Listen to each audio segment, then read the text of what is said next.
I was writing poetry in high school, but then I stopped and I started again, I guess, maybe 20 years ago.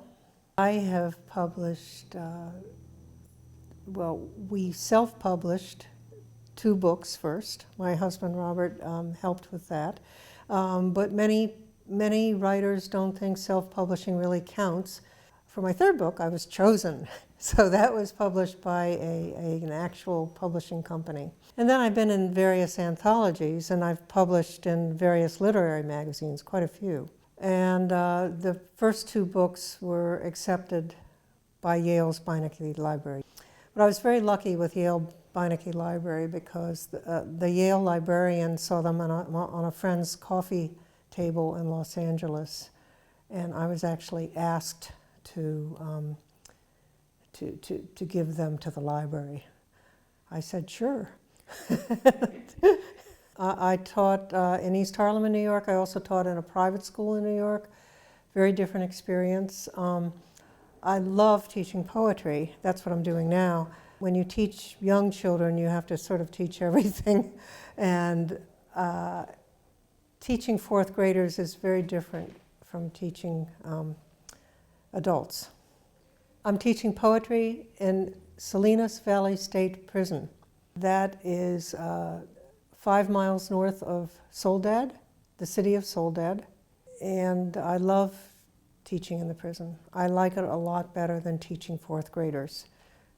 A friend of mine, a very prominent poet called Hannah Block, her son is one of the psychologists at this prison. And I got to know him at one of her parties. He and I kept in touch, and I said, I'd really like to go down and observe a class. And he said, well, you know, that's fine, but the only way we're going to be able to get you in here is if we say you're a substitute teacher.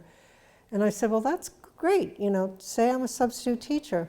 So I filled out about 10 different papers, had a TB test, took a loyalty oath, really, that almost was a deal killer for me, I'll tell you. And so all the stuff was filled out, and Ben said I was a substitute teacher. And I was allowed into the inner chambers of the prison, and then since I already was a substitute teacher, I really liked the class I observed, and they needed me. I stayed on as a real teacher. I was frightened of a guard once.